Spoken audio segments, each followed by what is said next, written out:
नमस्कार, world 360 degree में आपका स्वागत है। मैं हूं अखिलेश सुमन। सूडान की जनता शांति की मांग कर रही है और जनता की भलाई के नाम पे सूडान के दो कुख्यात रणबांकुरे आपस में लड़ रहे हैं। इन दो गुटों की लड़ाई में दुनिया भर के लोग फंसे हुए हैं। सूडान की जनता परेशान है और उन्हें वहां से बाहर निकलने का मौका नहीं मिल पा रहा है, क्योंकि लड़ाई का केंद्रीय स्थल राजधानी खार्तूम का हवाई अड्डा भी है। ईद पर युद्ध विराम की घोषणा हुई, लेकिन कोई मान नहीं रहा है और लड़ाई जारी है। तो सवाल है कि ये लड़ाई है किसके बीच? कौन है कुख्यात रणबांकुरे? सूडान की लड़ाई वहां के सेना प्रमुख जनरल अब्देल फतह बुरहान और अर्धसैनिक बल RSF के जनरल मोहम्मद हमदान दगालो के बीच हो रही है। यानी सूडान की सेना और अर्धसैनिक बल आमने सामने एक दूसरे के खिलाफ लड़ रहे हैं। ये बहुत ही अजीब स्थिति है। ये दोनों पहले सहयोगी थे और मिलकर सूडान पर शासन कर रहे थे। इन्होंने साथ मिलकर 2021 में चुने हुए प्रधानमंत्री अब्दुल्ला हमडोक को हटाकर सैनिक शासन स्थापित किया। उस समय RSF प्रमुख दगालो सेना के जनरल बुरहान के अधीन काम करते थे और बुरहान अपने आप को देश का शासक मानते थे। लेकिन समय बीतते बीतते दगालो की महत्वाकांक्षा उछाल मारने लगी और वे उनसे प्रतिस्पर्धा में आ गए। तो सवाल है कि हुआ क्या जो दोनों एक दूसरे के खिलाफ लड़ने लगे? 2021 में चुनी हुई सरकार के हटने के बाद लगातार सूडान में फिर से चुनाव कराने की मांग हो रही थी। अमेरिका, ब्रिटेन, सऊदी अरब और UAE के बीच बचाव में तय हुआ कि इस साल चुनाव कराया जाए, सेना और अर्धसैनिक बल एक कमांड के अंदर आ जाए।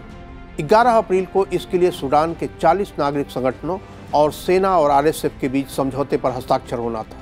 लेकिन मतभेद इस पर हो गया कि सेना ने कहा कि 2 सालों के अंदर RSF और सेना एक साथ हो जाए, जबकि RSF 10 साल के पहले सेना की कमांड के अंदर आने को तैयार नहीं था।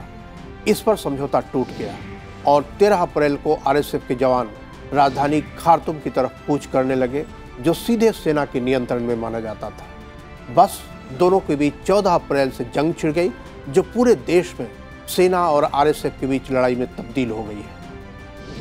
तो क्या पहली बार सूडान में ऐसा हो रहा है? सूडान में विद्रोह और आंतरिक कारणों से जंग का पुराना इतिहास रहा है।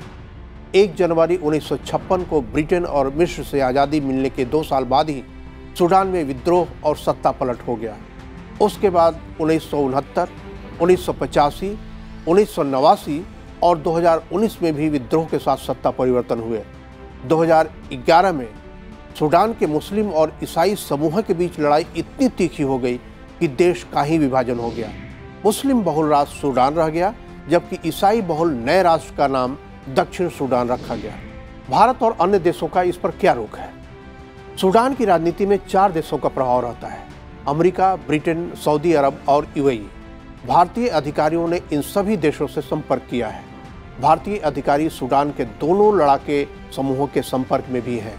खुद विदेश मंत्री S जयशंकर ने सऊदी अरब और UAE के विदेश मंत्रियों से बात की है। उन्होंने संयुक्त राष्ट्र महासचिव एंटोनियो गुटेरस से भी 20 अप्रैल को बात की। 21 अप्रैल को प्रधानमंत्री नरेंद्र मोदी ने इस मसले पर उच्च स्तरीय बैठक करके आदेश दे दिया कि सूडान से फंसे हुए भारतीय लोगों को लाने के लिए पूरी व्यवस्थाएं की जाए। सूडान में करीब 3000 भारतीय लोग रहते हैं। एक भारतीय नागरिक की दोनों लड़ाके समूहों के बीच गोलीबारी में मृत्यु भी हो गई।